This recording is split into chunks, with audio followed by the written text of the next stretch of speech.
Hi. ഗംഭീരം, അടിപൊളി, ഭയങ്കരമായിട്ട് ഹാപ്പിയാണ് ഈ ഒരു പടത്തിൻ്റെ ഭാഗമാകാൻ കഴിഞ്ഞത്.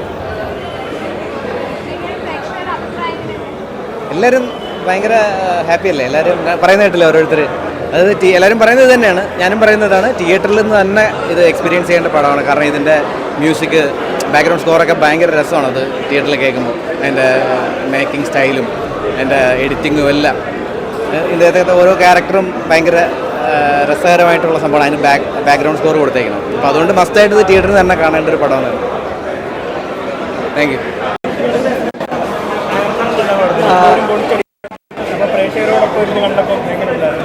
സന്തോഷം.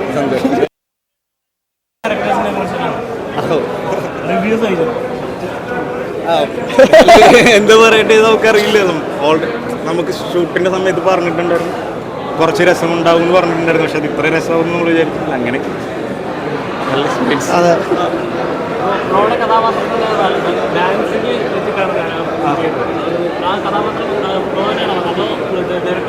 ഇല്ല, എല്ലാം ഉല്ലാസമായിട്ടും തന്നെ. ഞാൻ എൻ്റെ ഒരു പരിപാടി എൻ്റെ അതില്ല, എല്ലാം പുള്ളി പറഞ്ഞേക്കുന്ന പരിപാടി മാത്രമേ ഞാൻ ചെയ്തിട്ടുള്ളൂ.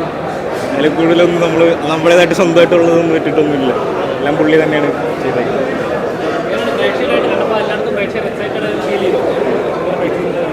അല്ല, നമ്മൾ വേറൊരു അവസ്ഥയിലായത് കാരണം കൊണ്ട് എന്താ ഇവിടെ തിയേറ്ററിനുള്ളിൽ നടന്നുകൊണ്ടിരുന്നതൊന്നും നോക്കാൻ പറ്റിയിട്ടുണ്ടായിരുന്നു തന്നെ.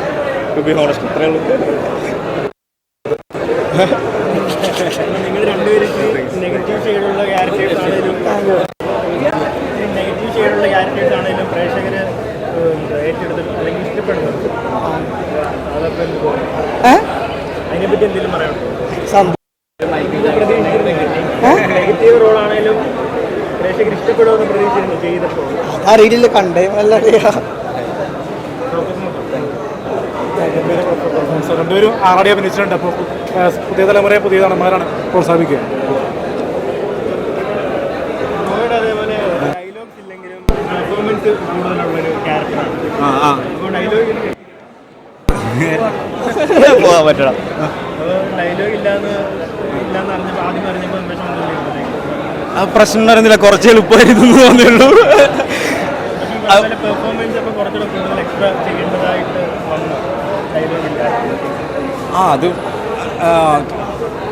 പെർഫോമൻസ് അത്രയും ചെയ്യേണ്ട വന്നിട്ടുണ്ടോ എന്ന് വെച്ച് കഴിഞ്ഞാൽ ഇപ്പം എനിക്ക് തോന്നിയ ഡയലോഗ് ഉണ്ടായിരുന്നെങ്കിൽ കുറച്ചും കൂടി ടഫായിരുന്നോ. ഇപ്പം ചേട്ടനായിരുന്നെങ്കിൽ അതിൻ്റെ ആൾക്ക് മോഡുലേഷൻ പിടിക്കണം പരിപാടി ഉണ്ട്, അതിൻ്റെ ഇടയിൽ മറ്റേതൊക്കെ പിടിക്കാൻ എനിക്ക് അങ്ങനെയൊന്നും ഉണ്ടായിരുന്നില്ല. വെറുതെ കൂടി അങ്ങോട്ടും ഇങ്ങോട്ട് നടന്നാൽ മതിയില്ലായിരുന്നു. അത്രേ ഉള്ളൂ, എനിക്ക് കൂടുതലായിട്ട് തോന്നിയിട്ടില്ല.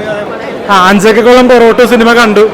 ഗംഭീര റിപ്പോർട്ടാണ് കേരളം കിട്ടിക്കൊണ്ടിരിക്കുന്നത്. ഇപ്പോൾ കണ്ടെന്ന പ്രേക്ഷകർ നിലയിൽ ഒരു നല്ലൊരു എൻഗേജിങ് ആയിട്ടുള്ള സിനിമയാണ്. ഫൈറ്റ് എന്ന് പറഞ്ഞാൽ ഗംഭീര ഫൈറ്റാണ്. നമ്മുടെ ചെമ്പൻ വിനോദ് ആറാടി തിമിർത്ത് അഭിനയിച്ചിട്ടുണ്ട്. നമ്മുടെ ഭീമന്റെ വഴിക്ക് ശേഷം ശക്തവും വ്യത്യസ്തമായിട്ടുള്ള ക്യാരക്ടറാണ് ചെയ്തിരിക്കുന്നത്. പിന്നെ ഇതിൻ്റെ ഉല്ലാസ് ചെമ്പൻ എന്ന ഡയറക്ടർ നല്ല രീതിയിൽ തന്നെ മികവാർന്ന സ്റ്റൈലിഷ് ഡയറക്ഷനാണ്. പിന്നെ BGM ആണെങ്കിലും മ്യൂസിക് ആണെങ്കിലും ഓരോ രീതിയിലും വർക്കൗട്ടായി പോകുന്ന മികച്ചൊരു ത്രില്ലിംഗ് പെർഫോമൻസ് ആണ്. പിന്നെ ലുക്മാൻ അലി, സെന്തിൽ കൃഷ്ണ, മണികണ്ഠൻ, അവരുടെയൊക്കെ പെർഫോമൻസ് ഒരു രക്ഷയില്ലാത്തൊരു വെറൈറ്റി ഓഫ് ആക്ടിംഗ് ആണ്. അപ്പോൾ എന്തുകൊണ്ടും കാണേണ്ട ഒരു തിയേറ്ററിക്കൽ എക്സ്പീരിയൻസ് വേണ്ട സിനിമയാണ്. അപ്പോൾ എല്ലാ തരത്തിലുള്ള പ്രേക്ഷകർ തിയേറ്ററിലൊന്നും കാണേണ്ട സിനിമ.